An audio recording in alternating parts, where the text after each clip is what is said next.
So movie novelizations are interesting, especially for popular superhero films like Sam Raimi's Spider-Man 2. Because they are based on various scripts for the film, there are elements in the books that are completely original, but also many scenes that made it into the final movie in some way, making reading these a very surreal experience. For example, in the novelization, Uncle Ben haunts Peter throughout the narrative.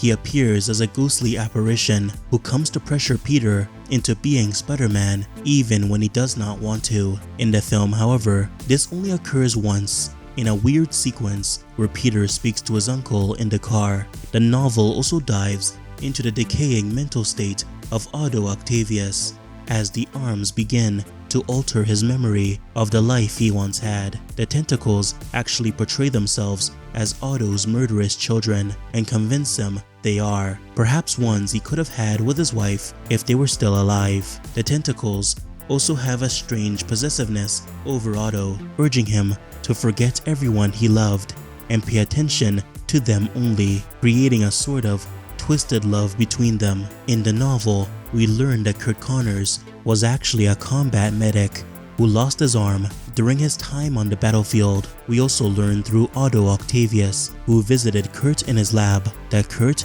is researching regeneration from lizards in an attempt to apply this research in a practical way, perhaps one day being able to regrow his lost arm. This is a direct confirmation that Raimi's Kurt Connors, at least in the novel, has a chance of becoming the lizard sometime in the future. In the novel as well, while Otto is at the university campus, he is attacked by a giant robot piloted by a bald Australian man. The robot kidnaps Otto and attempts to flee, but Spider-Man manages to break into it and take the pilot for questioning. It's here where we learn that the pilot's name is Jack Albright, or the alias Jackal, some kind of inventor who wanted to kidnap Otto to learn about his invention, particularly his robotic arms, which Jackal believes is a very dangerous and effective weapon. It's pretty clear that this Jackal is meant to be a cheeky reference to the character Jackal, one of Spider-Man's less used villains. In the end, Jackal ends up burning to death after trying to escape Peter. In Spider-Man 2, we're never told how Mary Jane became engaged to John Jameson, while in the novel, we learn that Mary Jane met John Jameson while working at the diner. Mary Jane is harassed by a customer there and decides to confront them. When the customer becomes violent, John steps in and scares them off, leading Mary Jane to quit her job for good, no longer tolerating the treatment she gets there. It's here where Mary Jane and John have a conversation, and clearly they hit it off as they begin spending more time together. It's unclear just how much Mary Jane harbors romantic feelings for John. She kind of accepted his engagement on the whim without really thinking about it, something that even her friend is shocked by. I mean, if you really love the guy, then the answer is, do I love him? I adore him. He's my comfortable Afghan. He's all I can think about. She clearly does not dislike him, and they do have some pretty good chemistry, but there is some clear confliction. She never truly loved him all the way, explaining why she leaves him at the very end. In Spider-Man 2, at the beginning of the movie, Peter mentions that there was a disturbance, explaining why he was late for his delivery job. Luckily, the novel tells us what this disturbance was. Peter, on his way to his job, saves a construction worker who fell off a set of steel beams.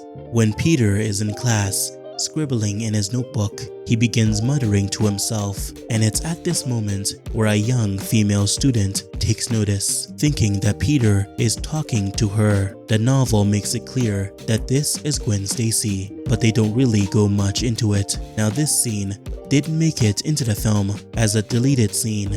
Perhaps this student right behind Peter, the one with the blonde hair, is actually Gwen Stacy. When Peter and Harry go to view Otto's presentation on the fusion reactor, and Otto demonstrates his arms for the first time, an attendee gets up and asks him whether or not the AI in the arms could take him over. This attendee is a man named Henry Pym, a scientist who dabbled in research surrounding cybernetics. He's concerned about Otto's decision to use a chip and suggests he could create a helmet-like device to control the arms instead. Henry Pym is of course referring to Ant-Man from Marvel Comics, and we know for sure that Henry is already Ant-Man thanks to many reasons. In the novel, it's mentioned that when the fusion reactor goes haywire, Pym suddenly disappears without a trace before suddenly reappearing once again when Otto passes out. The mention of a helmet that controls AI